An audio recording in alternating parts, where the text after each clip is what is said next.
अब तुम चटनी बना लो और आटे से रोटियां बना लो, हम वही खा लेंगे। सोच रहा हूँ कि कल थोड़ा जल्दी जाऊं तालाब पर, शायद थोड़ी और मछलियां मिल जाएं। सावित्री जो पास ही बैठी थी बेटे की बातें सुन रही थी। वो बोली, अरे बेटा, तू इतना परेशान क्यों होता है? भगवान ने चाहा तो सब ठीक हो जाएगा। तू बस ऐसे ही मेहनत करता रहे। अभी तो कुछ भी ठीक नहीं हुआ माँ, पता नहीं आगे क्या होने वाला है। अरे बेटा, ऐसे मायूस नहीं होते। भगवान सबके लिए हैं, वो सब ठीक कर देंगे। हाँ जी, मुझे भी यही लगता है कि माँ जी बिल्कुल ठीक कह रही हैं। अच्छे बुरे दिन तो जीवन का हिस्सा हैं। आप ज्यादा परेशान मत होइए, मैं जल्दी से खाना बनाकर लगा देती हूँ। सभी लोगों ने बैठकर खाना खाया। फिर अगले दिन रामू थोड़ा जल्दी उठकर मछलियाँ पकड़ने के लिए निकल गया, इस आस में कि जल्दी जाएगा तो उसे मछलियाँ मिल जाएंगी। लेकिन वहां पहुंचकर उसने देखा कि और भी कई सारे मछुआरे मछली पकड़ने के लिए सुबह सुबह जल्दी वहां उपस्थित थे। तभी एक मछुआरा भोला रामू के पास आया और बोला, रामू भाई, कितनी भी जल्दी आ जाओ, मछलियाँ तालाब में कमी है तो ज्यादा कहाँ से मिलेंगी? मुझे तो लगता है कि ये तालाब छोड़कर हमें कोई और तालाब देखना होगा मछली पकड़ने के लिए। हाँ भोला, वो तो ठीक है, लेकिन तुझे तो पता है कि आसपास के गांव में बस यही एक तालाब है। हाँ भाई, वो भी ठीक है, लेकिन अगर ऐसा ही रहा तो हमें मछलियाँ पकड़ना छोड़कर कोई और काम करना पड़ेगा। ऐसा कहकर भोला वहां से चला गया। रामू ने भी अपना जाल पानी में डाल दिया, लेकिन उसके जाल में सिर्फ 3-4 मछलियां ही फंसी। वह बहुत निराश था।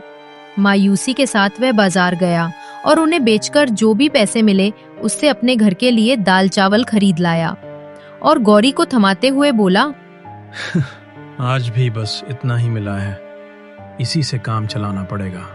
तभी बिट्टी बोली, ये क्या पिताजी, आज भी हमें बस रूखी सूखी ही खानी पड़ेगी?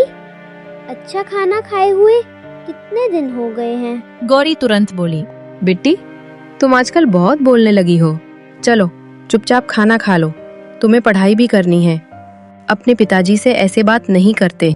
रामू समझ गया कि गौरी सिर्फ उसे परेशान ना होने देने के लिए बिट्टी को डांट रही थी। गौरी ने जल्दी से दाल चावल बनाए और सभी ने खाना खाया। फिर रामू अपनी माँ के पास गया और उनके पैर दबाते हुए बोला, माँ, कभी कभी तो मैं अपनी गरीबी से बहुत परेशान हो जाता हूँ। भगवान जाने मेरी गरीबी कब दूर होगी। तू चिंता मत कर बेटा, तेरे बापू का और मेरा आशीर्वाद हमेशा तेरे साथ है। आज नहीं तो कल सब अच्छा होगा। बस निराशा को अपने गले से मत लगाने दे। हाँ माँ, बस तुम्हारी यही बातें हैं जो मुझे हौसला देती हैं कि आज नहीं तो कल सब अच्छा हो जाएगा। रामू अपनी माँ की गोद में सिर रखकर आराम करने लगा। सावित्री उसके सिर पर हाथ फेरने लगी। कुछ दिन बीत गए। एक दिन गौरी बोली, सुनते हैं माँ जी की तबीयत कुछ ठीक नहीं लग रही है, हमें उन्हें डॉक्टर को दिखाना होगा। गौरी, तुम जानती हो कि मैं 2 वक्त का खाना भी बड़ी मुश्किल से जुटा पा रहा हूँ। अब माँ का इलाज कैसे कराऊं? आप चिंता मत करो, मैं पड़ोस वाली शीला दीदी से 500 रुपए मांग कर लाई हूँ। ये रहे पैसे, आप जाओ और माँ जी का इलाज करवाओ। बड़ों का साया होना बहुत जरूरी होता है। रामू वो पैसे लेकर माँ का इलाज करवाता है, दवाई लेकर घर आता है और कहता है, माँ, ये लो दवाइयाँ और समय पर खाना खाना। बेटा, तुम लोगों को मेरे लिए इतना परेशान होने की जरूरत नहीं है। मेरा जीवन तो लगभग पूरा हो चुका है।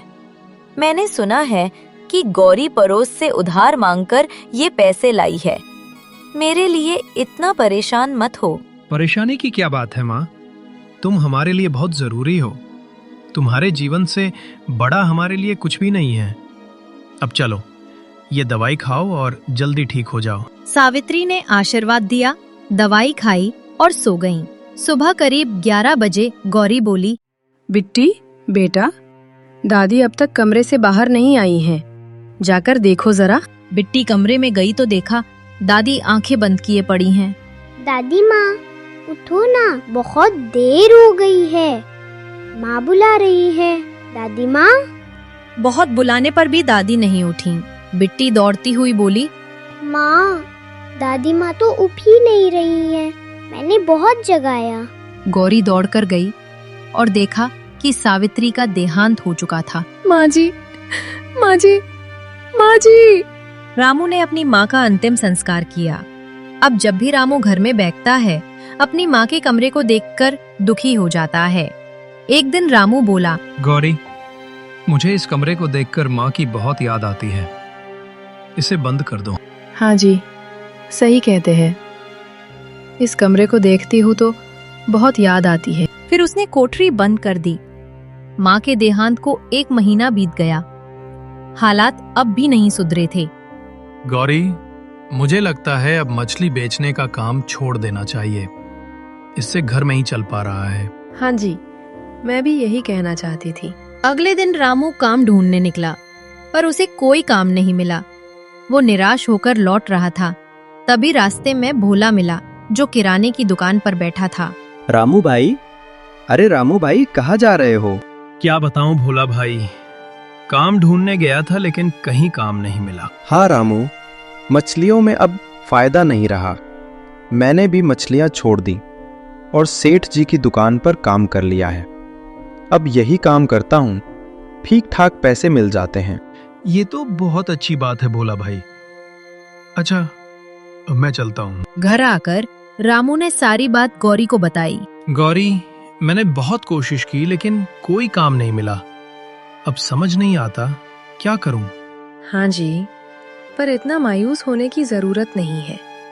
मेरे दिमाग में एक तरकीब है, अगर आप कहें तो बताऊं? हाँ हाँ गौरी, बताओ। जब मैं मायके में थी, बहुत अच्छे समोसे बनाया करती थी।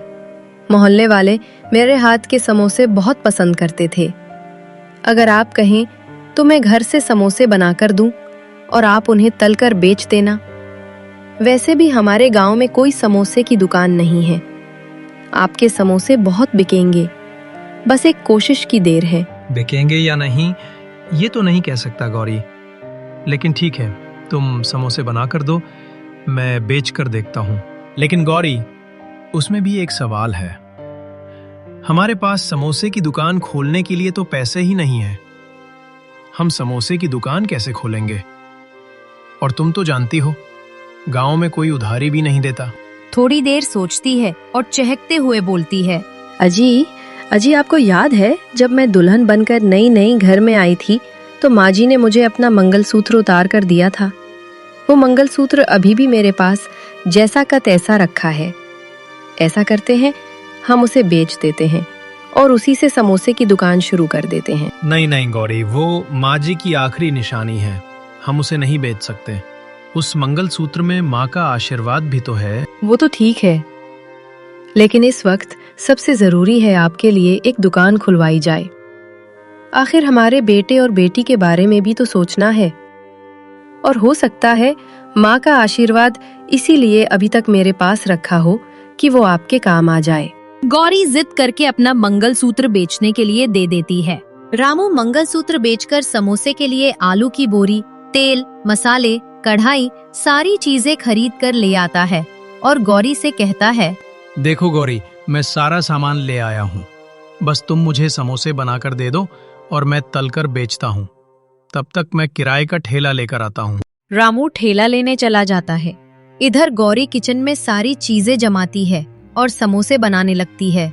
रामू समोसे की दुकान लगाता है और आवाज लगाता है, समोसे ले लो, समोसे, गर्मा गर्म समोसे, एक बार खाकर देखो मेरे गर्मा गर्म स्वादिष्ट समोसे। बड़ी मुश्किलों के बाद इक्का दुक्का ग्राहक ही रामू के समोसे खाने आते थे। रामू को ये देखकर बहुत चिंता हो रही थी। शाम को घर पहुंचकर गौरी से बोला, गौरी, जिस तरह से मेरे समोसे की दुकान चल रही है, वैसे तो लागत निकालना भी मुश्किल हो रहा है। मेरे समोसे कोई खा ही नहीं रहा, बस इक्का दुक्का ग्राहक ही आते हैं। इस तरह घर का खर्चा कैसे चलेगा? कोई बात नहीं जी, हमें थोड़ा सब्र करना चाहिए। भगवान ने चाहा तो धीरे धीरे सब ठीक हो जाएगा। लगभग 1 हफ्ता बीत चुका था और अभी भी रामू की दुकान का वही हाल था कि इक्का दुक्का ग्राहक ही आया करते थे। एक दिन रामू शाम को घर आया और बोला, गौरी, आज मुझे माँ की बहुत याद आ रही है। मैं माँ की कोठरी में बैठता हूँ। रामू कोठरी खोलता है और माँ के पलंग पर जाकर बैठ जाता है। उसके बाद रामू को नींद आ गई। सपने में उसे अपनी माँ सावित्री नजर आई, जिसकी गोद में वो सोया हुआ था, और रामू की माँ उससे कह रही थी, रामू बेटा, मायूस मत हो, मेरी आत्मा इसी कोठरी में रहती है। तुम्हारे पिताजी के आशीर्वाद से मेरी आत्मा को बहुत सारी शक्तियाँ प्राप्त हैं। तुम ऐसा करो कि समोसे की बोरियां यहाँ लाकर रखो और बाकी का सामान भी। तुम देखना, तुम्हारी दुकान बहुत चलेगी और तुम्हारी ये माँ तुम्हारी समोसे की बोरियों से आलू कभी खत्म नहीं होने देगी। रामू जैसे ही जागा, उसने गौरी को सारी बातें बताईं और गौरी ने आलू की बोरी, बचा हुआ सामान और पैसे सब कुछ ले जाकर कोठरी में रख दिया। अगले दिन रामू ने जब समोसे की दुकान लगाई तो एकदम से उसकी समोसे की दुकान पर समोसे खाने के लिए भीड़ उमड़ पड़ी। शाम तक रामू के सारे समोसे खत्म हो गए।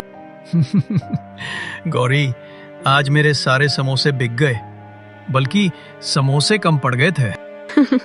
सचमुच जी, ये तो बहुत बड़ी बात है। और अब रामू ने अपने ठेले की जगह एक मिठाई के ठेले बना लिया था, जहाँ पर समोसे के साथ साथ जलेबी, मीठी दही और बहुत सारी चीजें मिलती थीं।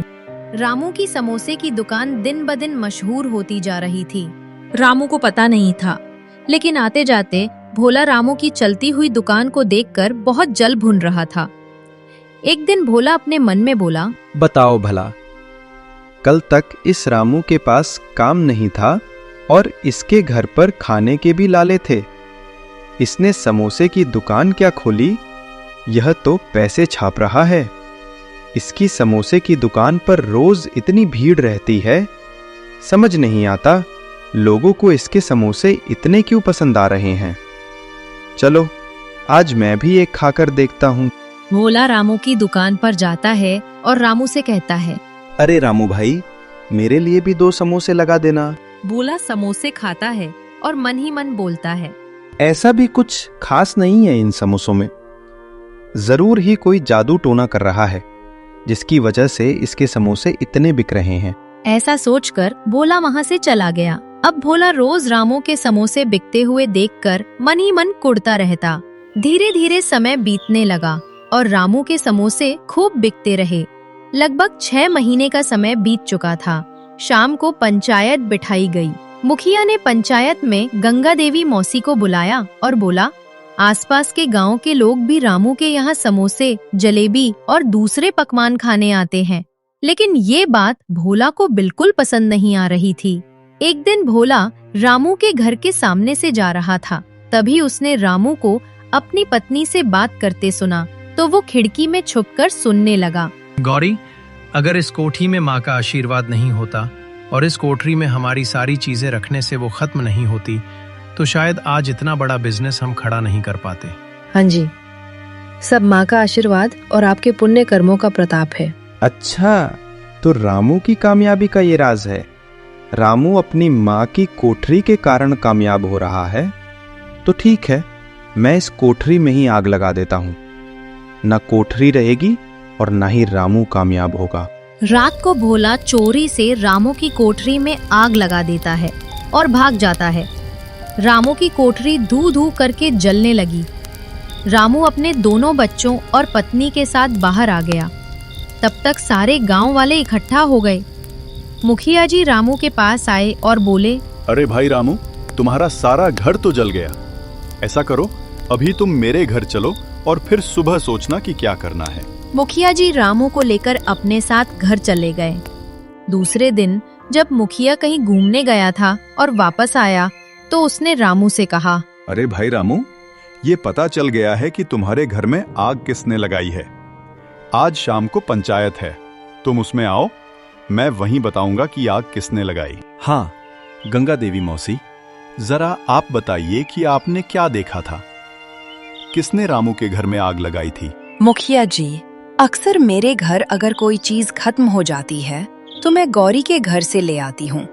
कल रात भी मेरे घर पर आटा खत्म हो गया था। मैं आटा लेने के लिए रात को रामू के घर जा रही थी। तभी मैंने देखा कि एक आदमी अपने हाथों में पेट्रोल और मिट्टी का तेल लेकर उधर जा रहा था। इससे पहले कि मैं उसे कुछ बोल पाती, उसने मिट्टी का तेल रामू के घर पर छिड़क दिया और आग लगाकर भागने लगा। मैं जोर से चिल्लाई, कौन है? अरे कौन है? मेरी आवाज सुनकर उस आदमी ने पलट कर देखा और मैंने उसका चेहरा देख लिया। मुखिया जी, वो भोला ही था। क्यों भाई भोला, तुम्हें कुछ कहना हो तो बताओ। भोला के पास कहने के लिए कुछ नहीं था। वो शर्मिंदा था क्योंकि उसका भेद सबके सामने खुल चुका था। तो ठीक है, भोला को इसकी सजा मिलनी चाहिए। इसे पुलिस के हवाले कर देते हैं। नहीं मुखिया जी, मुझसे गलती हुई है। मुझ पर दया कीजिए, मुझे माफ कर दीजिए।